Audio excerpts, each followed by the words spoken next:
বিসমিল্লাহির রহমানির রহিম। আসসালামু আলাইকুম। প্রিয় শিক্ষার্থীরা, তোমরা কেমন আছো? নিশ্চয় ভালো আছো।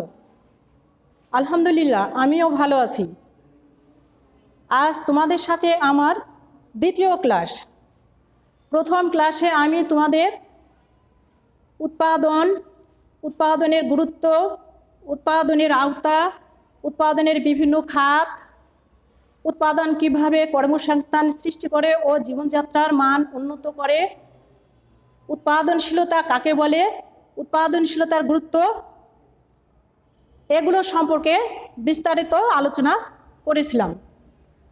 আজ আমি তোমাদের উৎপাদন ও উৎপাদনশীলতার মধ্যে যে পার্থক্য রয়েছে সে সম্পর্কে আলোচনা করব। উৎপাদন ও উৎপাদনশীলতার মধ্যে পার্থক্য নির্ণয় করার পূর্বে এদের সম্পর্কে তোমাদের ধারণা নেওয়া প্রয়োজন। উৎপাদনের উপকরণ যথাযথ ব্যবহারের মাধ্যমে বিক্রয়ের উদ্দেশ্যে চূড়ান্ত পণ্য তৈরির প্রক্রিয়াকে উৎপাদন বলে। উৎপাদনের উপকরণ ব্যবহারের মাধ্যমে কোনো পণ্য বা দ্রব্য উৎপাদিত হলে তার অনুপাতকে উৎপাদনশীলতা বলে। উৎপাদন ও উৎপাদনশীলতার মধ্যে আরও অনেক পার্থক্য রয়েছে, এগুলো আমি সংক্ষেপে আলোচনা করব। প্রকৃতির দিক থেকে পার্থক্য।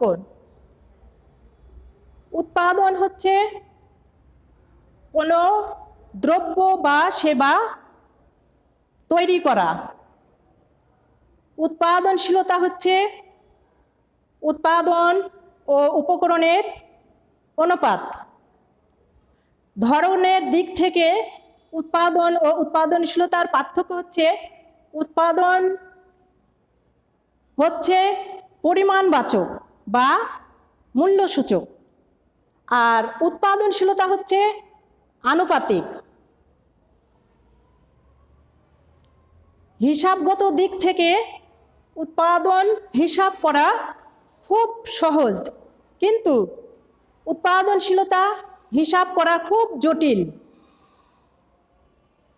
বৃদ্ধির দিক থেকে উৎপাদন বৃদ্ধির ফলে উৎপাদনশীলতা বৃদ্ধি নাও পেতে পারে, কিন্তু উৎপাদনশীলতা যখন বৃদ্ধি পায় তখন উৎপাদন বৃদ্ধি পায়।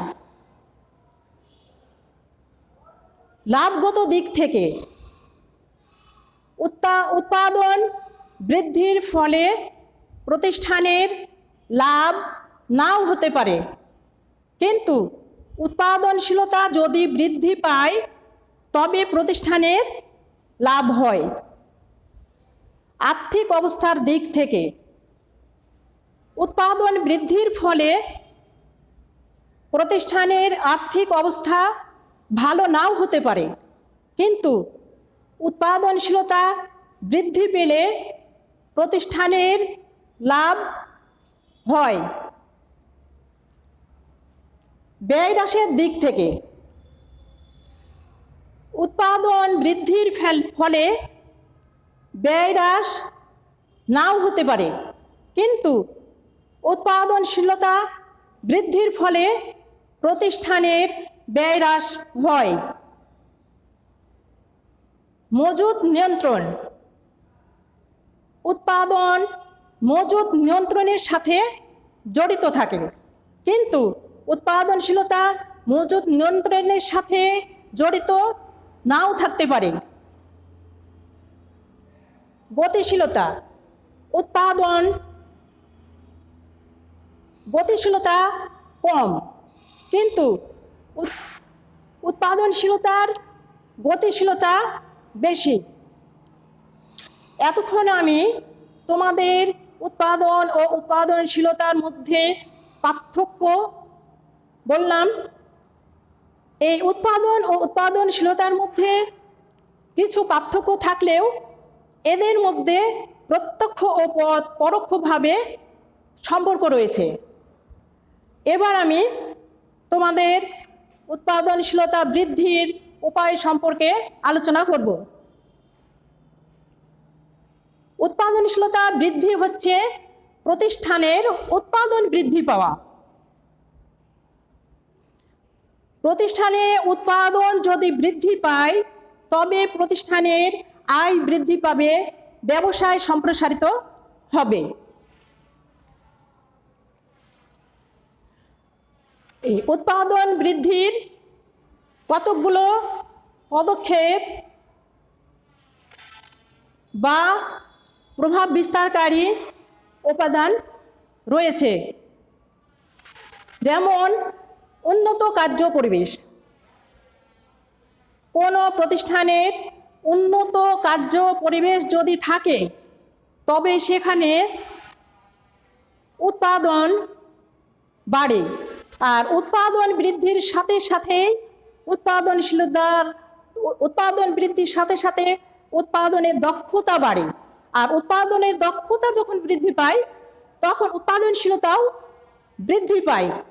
তাই উন্নত কার্য পরিবেশের ওপর উৎপাদনশীলতা বৃদ্ধি পায়। আধুনিক প্রযুক্তি ব্যবহার। কোনো প্রতিষ্ঠানে যদি উন্নত মানের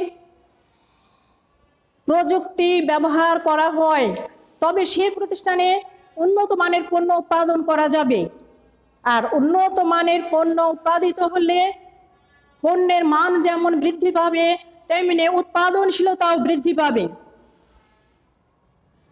উন্নত কাঁচামাল। একটি প্রতিষ্ঠানে উৎপাদনশীলতা বৃদ্ধির জন্য উন্নত কাঁচামালের প্রয়োজন রয়েছে। প্রতিষ্ঠানে উন্নত কাঁচামাল যদি ব্যবহার করা হয় তবে উন্নত মানের পণ্য উৎপাদন করা যাবে, আর উন্নত মানের পণ্য উৎপাদন করা গেলে উৎপাদনশীলতা বৃদ্ধি পাবে। উন্নত উৎপাদন প্রক্রিয়া। এই প্রতিষ্ঠানে যে উৎপাদন হয় এই উৎপাদনগুলা উন্নত মানের হতে হবে।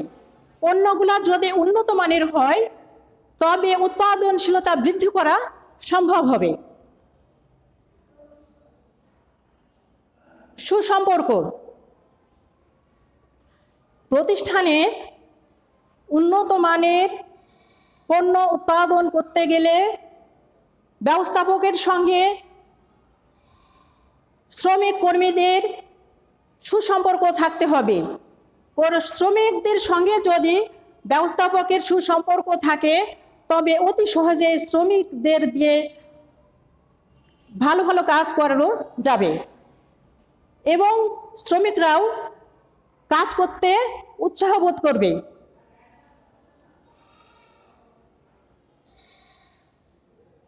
দক্ষ ব্যবস্থাপনা। দক্ষ ব্যবস্থাপনা উৎপাদন বৃদ্ধির সাথে জড়িত। একটি প্রতিষ্ঠানে যদি ব্যবস্থাপনা দক্ষ না হয় সে প্রতিষ্ঠানে কোনো কিছুই ভালো হবে না।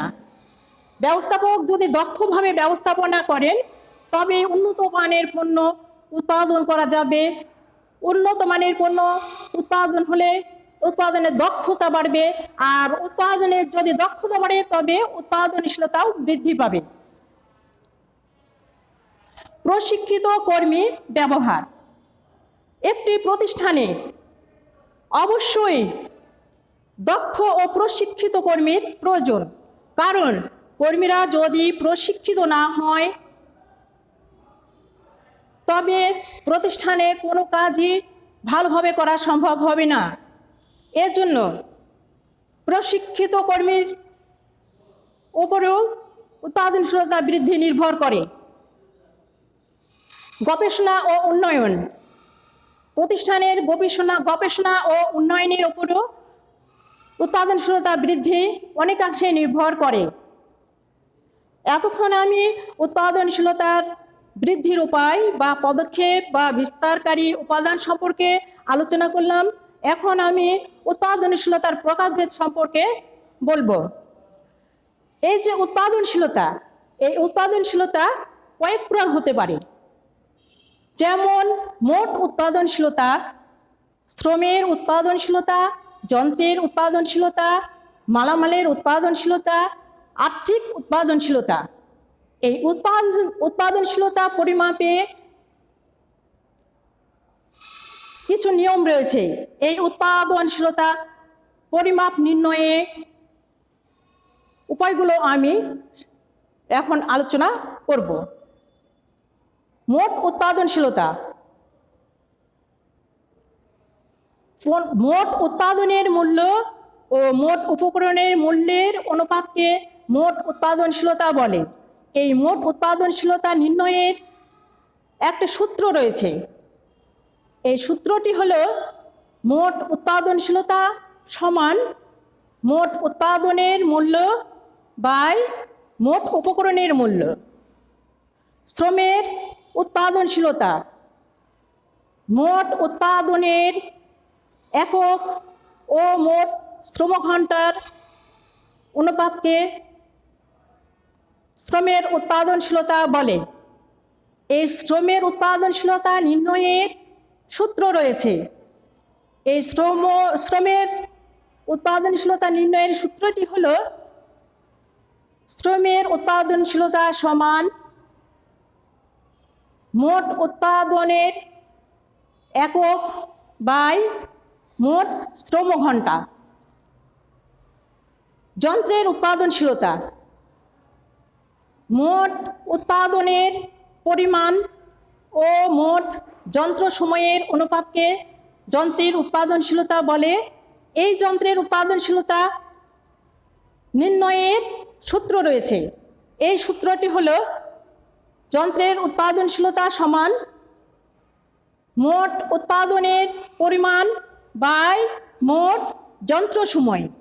মালামালের উৎপাদনশীলতা, মোট উৎপাদনের মূল্য ও মোট মালামালের মূল্যের অনুপাতকে মালামালের উৎপাদনশীলতা বলে। এই মালামালের উৎপাদনশীলতা নির্ণয়ের একটি সূত্র রয়েছে। মালামালের উৎপাদনশীলতা সমান মোট উৎপাদনের মূল্য বাই মোট মালামালের মূল্য। আর্থিক উৎপাদনশীলতা, সংযোজিত মূল্যের পরিমাণ ও রূপান্তর মূল্যের অনুপাতকে আর্থিক উৎপাদনশীলতা বলে। আর্থিক উৎপাদনশীলতার একটি সূত্র রয়েছে। এই সূত্রটি হল আর্থিক উৎপাদনশীলতা সমান সংযোজিত মূল্য বাই রূপান্তর মূল্য। এই সংযোজিত মূল্যটি হল সংযোজিত মূল্য সমান বিক্রয় মূল্য মাইনাস কাঁচামালের মূল্য। আর এই কাঁচামাল চূড়ান্ত দ্রব্যে রূপান্তরিত করার জন্য যে ব্যয় নির্বাহ করা হয় সেটাই হচ্ছে রূপান্তর মূল্য। যেমন শ্রমের ব্যয়, যন্ত্রপাতির ব্যয়, বিভিন্ন ব্যয়। এতক্ষণ আমি উৎপাদনশীলতার কিভাবে পরিমাপ করা যায় সে সম্পর্কে সংক্ষেপে আলোচনা করলাম। প্রিয় শিক্ষার্থীরা, প্রথম ক্লাসে আমি তোমাদের উৎপাদনের ধারণা, উৎপাদনের গুরুত্ব, উৎপাদনের আওতা, উৎপাদন কীভাবে কর্মসংস্থান সৃষ্টি করে ও জীবনযাত্রার মান উন্নত করে, উৎপাদনের বিভিন্ন খাত, উৎপাদনশীলতার সংজ্ঞা, উৎপাদনশীলতার গুরুত্ব, উৎপাদন ও উৎপাদনশীলতার মধ্যে পার্থক্য, উৎপাদনশীলতার প্রকারভেদ, উৎপাদনশীলতা পরিমাণে নির্ণয়, উৎপাদনশীলতার পরিমাপ নির্ণয়, এইগুলো সম্পর্কে আলোচনা করলাম। পরবর্তী ক্লাসে আমি তোমাদের উৎপাদনের উপকরণ সম্পর্কে আলোচনা করব। প্রিয় শিক্ষার্থীরা, তোমরা ভালোভাবে পড়াশোনা করবে, ভালোভাবে বাসায় থাকবে। আগামী ক্লাসে আবারও তোমাদের সাথে আমার দেখা হবে। আল্লাহ হাফেজ।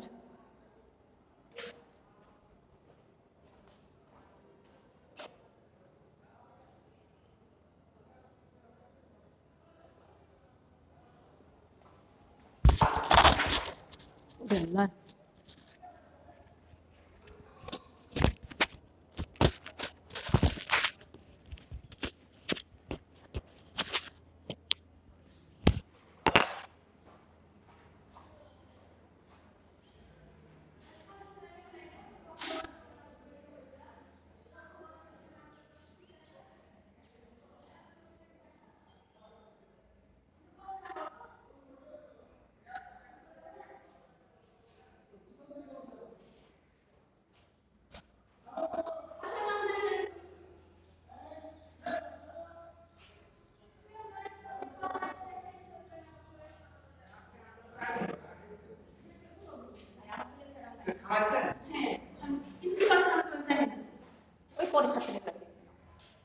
এখানে